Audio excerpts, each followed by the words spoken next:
Breaking news. గండికోటలో జరిగిన వైష్ణవికి దారుణమైన హత్య. ఈ హత్య గురించి గత కొన్ని రోజుల నుంచి ఇన్వెస్టిగేషన్ జరుగుతుంది. అయితే ఈ రోజు ఈ హత్యకు సంబంధించిన పూర్తి విషయాలన్నీ కూడా బయటపడ్డాయి. ఆ హత్య చేసింది ఎవరు అనేది తెలిసిపోయింది. ఇన్ని రోజుల వరకు వాళ్ళ కుటుంబ సభ్యులైన తల్లిదండ్రులను అనుమానించాం, అలాగే లోకేష్ ని అనుమానించాం, అక్కడికి వచ్చిన టూరిస్టులను అనుమానించాం. అయితే తాజాగా వచ్చిన సమాచారం ప్రకారం వైష్ణవిని హత్య చేసింది తమ సొంత అన్న, అలాగే వరుసకి అన్నయ్య మరొక వ్యక్తి. ఎస్, కొండయ్య అలాగే బ్రహ్మయ్య, వీళ్ళిద్దరూ కూడా వైష్ణవిని అతి దారుణంగా కిరాతకంగా పిడిగుద్దులు గుద్దుతూ, అన్న నన్ను చంపొద్దు, నేనేం పాపం చేశాను, నేనేం తప్పు చేశాను అని వేడుకుంటున్నా సరే ఎక్కడా కూడా కనీసం కనికరం లేకుండా, చెల్లి అనే ఇది లేకుండా తనని దారుణంగా కొట్టి కొట్టి, ఆ పిడిగుద్దులు కొట్టి కొట్టి ఆ బలమైన గాయాలు కావడం వల్ల ఆమె మృతి చెందింది.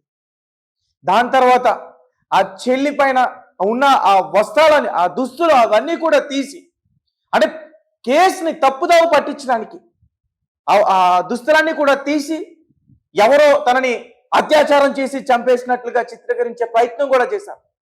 కొన్ని రోజుల నుంచి మనం చూస్తూ ఉన్నాం. వైష్ణవికి సంబంధించి ఎవరైతే వైష్ణవి ప్రేమించిందో బాయ్ ఫ్రెండ్ లోకేష్ తనను అనుమానించారు. పోలీసులు అతన్ని అరెస్ట్ చేసి మొత్తం కూడా విచారించారు.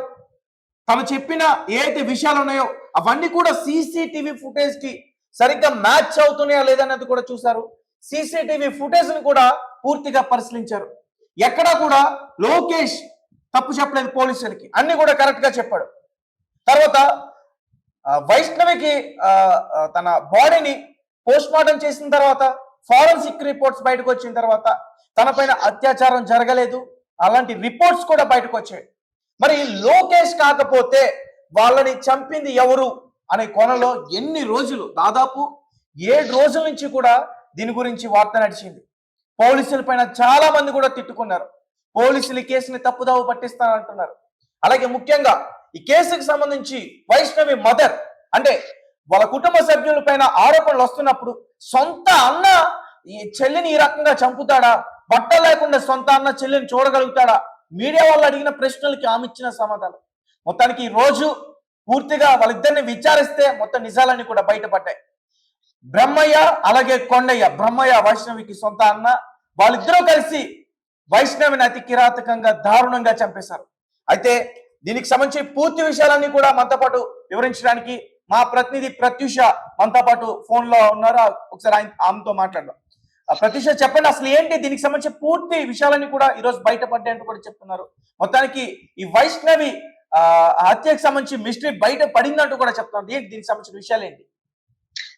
ఎస్ తేజ, ఇప్పుడు మనకి కడప జిల్లాకు సంబంధించిన గండికోట వైష్ణవి కేసు ఏదైతే ఉందో మొత్తం కూడా సంచలనం సృష్టిస్తుందని చెప్పొచ్చు.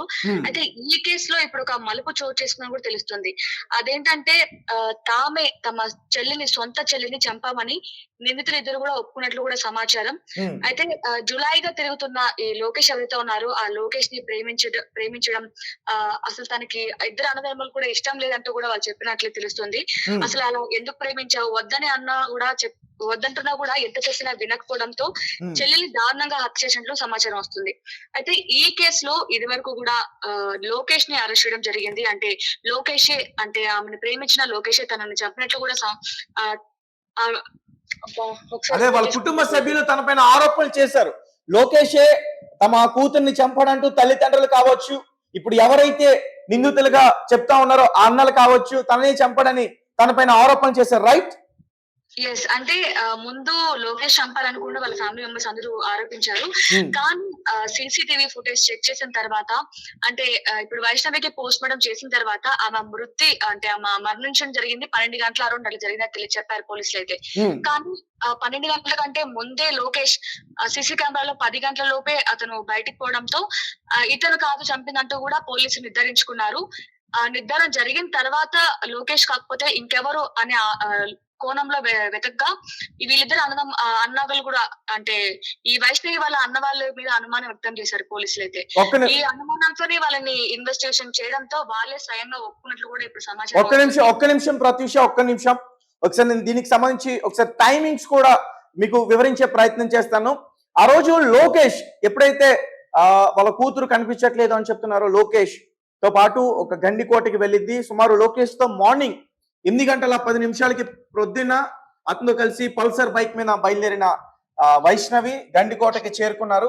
దాని తర్వాత అంటే వీళ్ళిద్దరు గండికోటకు వచ్చిన విషయం వాళ్ళ ఇంట్లో తెలిసిపోయింది. ఆ కాలేజీకి సంబంధించిన వాళ్ళు ఫోన్ చేసి చెప్పేయడం, దాని తర్వాత వాళ్ళ అన్న ఆ కాలేజీకి రావడం, సురేంద్ర అనే వ్యక్తి అక్కడికి రావడం, పూర్తి ఆరాలు తీసుకోవడం, అలాగే సురేంద్ర లోకేష్ కి సంబంధించిన బంధు మేనమామకి ఒక వ్యక్తికి ఫోన్ చేసి చెప్పడం, ఆ మేనమామ మళ్ళీ గండికోటకు వచ్చిన లోకేష్ కి చెప్పడం, లోకేష్ భయపడి వాళ్ళు ఏదైనా చేస్తారనే కోపంతో, చంపేస్తారనే భయంతో అక్కడికి వచ్చిన తర్వాత 10:45 మళ్ళీ అతను వెనక్కి తిరిగి వెళ్ళిపోవటం. ఒక్కడే, ఇద్దరు కూడా కలిసి వచ్చారు, కానీ వెళ్ళిపోయినప్పుడు మాత్రం లోకేష్ ఒక్కడే ఆ బైక్ మీద వెళ్ళిపోయాడు. దానికి సంబంధించిన CCTV ఫుటేజ్ కూడా బయటికి పోలీసులు విడుదల చేశారు.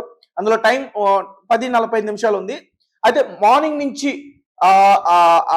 ఇప్పుడు ఏదైతే వెళ్ళిన టైం మొత్తం కూడా చూసుకుని మ్యాచ్ చేసుకుని, అలాగే ఏదైతే వాళ్ళ హోటల్లోకి వెళ్ళారో ఆ హోటల్కి సంబంధించిన టైం కూడా తీసుకుని వీళ్ళ ఆ హోటల్లో ఎంతసేపు గడిపారు, ఎంతసేపు ఉన్నారు, ఆ టైం అంతా కూడా సేకరించి దాని తర్వాత లోకేష్ ని పోలీసులు అదుపులోకి తీసుకున్నారు. తీసుకున్న తర్వాత అతను విచారించారు పూర్తిగా. అతను ప్రతి విషయం కూడా చెప్పాడు.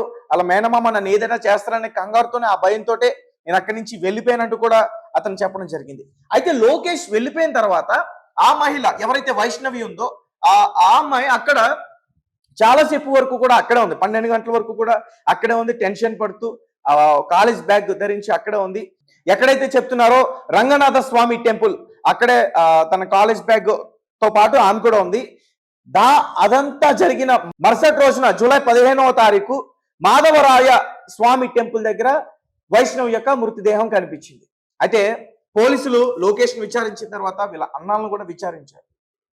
ముఖ్యంగా కీలకమైన ఆధారాలు ఎక్కడ లభించాయంటే, ఈ కేసుకు సంబంధించి వాళ్ళ అన్నలు ఇద్దరు చేశారనడానికి ఆధారాలు ఎక్కడ లభించాయంటే, పోలీసులు లాస్ట్ టైం వాళ్ళు ఎక్కడున్నారు అనే లొకేషన్ ని ట్రేస్ చేశారు. అయితే వీరు రకరకాలుగా పోలీసులు ఇన్వెస్టిగేషన్ లో వాళ్ళు అడిగే ప్రశ్నలకి, వాళ్ళు కన్ఫ్యూజ్ చేసిన స్థితికి రకరకాలుగా సమాధానం చెప్పారు. మొత్తానికి అయితే వాళ్ళు లాస్ట్ టైం ఎక్కడ అయితే ఉన్నారో లొకేషన్, ఆ రోజు పోలీసులకి ఇచ్చిన సమాచారం ప్రకారం గండికోట ఎక్కడైతే వైష్ణవి హత్య చేయబడిందో అక్కడ వీళ్ళ లొకేషన్ చూపించింది. దాంతో పోలీసులకి ఇంకా వీళ్ళపైన అనుమానం పెరిగింది. ఇద్దరిని కూడా అదుపులోకి తీసుకున్నారు, ఇద్దరిని కూడా పూర్తిగా విచారించారు. దాని తర్వాత ఈ రోజు వాళ్ళిద్దరు కూడా ఒప్పుకున్నారు. రకరకాల కోణాల్లో రకరకాలుగా పోలీసుల పైన అనేక ఆరోపణలు, టూరిస్టులు చేస్తుంటారేమో అనుమానాలు. ఇన్ని రోజులు దాదాపు 7 రోజులు గడిచింది. వైష్ణవిని చంపింది ఎవరిని? ఒక పక్క వాళ్ళ తల్లిదండ్రులు కూడా ఈ కేసుని తప్పుదోవ పట్టించడానికి, లోకేష్ అనే వ్యక్తిని అతని పైన ఈ కేసుని అభాండాలు వేయడానికి ఎంతో ప్రయత్నించారు. కానీ పోలీసులు సమయాన్ని తీసుకుని క్లియర్ గా ఈ విషయాలను కూడా బయట పెట్టడానికి క్లియర్ గా ఇన్ని రోజులు ప్రయత్నించారంటూ కూడా చెప్పుకోవచ్చు. అండ్ దీనిపైన మీ కామెంట్స్ ఏంటి? మీరేమంటారు? ఇలాంటి సంఘటనల గురించి మీరు ఇచ్చే సమాధానం ఏంటి? ఇక్కడ తప్పు ఎవరిది అంటారు? అలాగే ఒకవేళ ఈ విషయాలు కనుక బయటకు రాకపోతే లోకేష్ అనేవాడు ఖచ్చితంగా ఈ విషయంలో బలైపోవాడు. ఎందుకంటే ఇప్పటి కూడా లోకేష్ అనే వ్యక్తి బయటికి వచ్చాడా అంటే వాళ్ళ ఫ్యామిలీ మెంబర్స్ అడుగుతుంటేనేమో లోకేష్ అనే వ్యక్తి పోలీసుల దగ్గర ఉన్నాడు, వాళ్ళ కస్టడీలోనే ఉన్నారని చెప్తున్నారు. పోలీసులేమో లోకేష్ మా దగ్గర లేడంటూ కూడా చెప్తున్నారు. ఇలా లోకేష్ కి సంబంధించి కూడా చాలా మంది కూడా భయపడ్డారు. కొంతమంది పోలీసులను కూడా ప్రశ్నించారు. అంటే లోకేష్ ని కస్టడీలో ఏమైనా 3rd డిగ్రీ పెట్టి చంపేశారా అనే ఆరోపణలు కూడా వచ్చాయి. కానీ మొత్తానికి ఈ కేసుకి సంబంధించి ఎవరైతే పూర్తిగా అక్కడ ఎస్పీ కావచ్చు, ఏఎస్పీ కావచ్చు, డిఐజీ కావచ్చు, వీళ్ళందరూ పూర్తిగా దీన్ని ఇన్వెస్టిగేషన్ చేసి దీనికి సంబంధించిన పూర్తి విషయాలని కూడా ఈ రోజు బయట పెట్టడం జరిగింది. దీనికి సంబంధించి మీరు కామెంట్ ఖచ్చితంగా చేయాల్సింది. అసలు ఇది పొరుగు హత్య అంటారా, లేకపోతే ఇది అన్నలు తనపైన కక్షతో చేశారంటారా? లోకేష్ సరిగ్గా లేడు, లోకేష్ కి గంజాయి అలవాటు ఉంది, అంచేతే చెప్పినా వినకపోయినా మా చెల్లి అతని దగ్గరికి వెళ్ళింది, అందుకోసమే ఆ చెల్లిని చంపేశారా? మీరేమంటారు? దీనికి సంబంధించి మీరు ఖచ్చితంగా మాకు కామెంట్ రూపంలో తెలియపరచండి. అండ్ ఆ చెల్లి వేడుకుందంట, అన్న దయచేసి నన్ను చంపొద్దు, నేను చేసింది తప్పే కానీ నన్ను చంపొద్దు, ఇక నుంచి నేను జాగ్రత్తగా ఉంటా అన్నా సరే కనికరం లేకుండా, సొంత చెల్లి అనే ఇది కూడా లేకుండా నువ్వు తప్పు చేసావు, నువ్వు తప్పుడు మనిషివి అంటూ కూడా ఆ చెల్లిని పిడిగుద్దులు గుద్దుతూ బలంగా గాయపరిచి ఆమెని చంపేయడం జరిగింది. వీళ్ళిద్దరినీ కూడా అసలు ఏం చేయాలంటారు? ఈ బ్రహ్మాయిని కొండని అసలు ఏం చేయాలంటారు అనే విషయం కూడా మాకు కామెంట్ రూపంలో తెలియపరచండి. Thank you for watching. Thank you so much.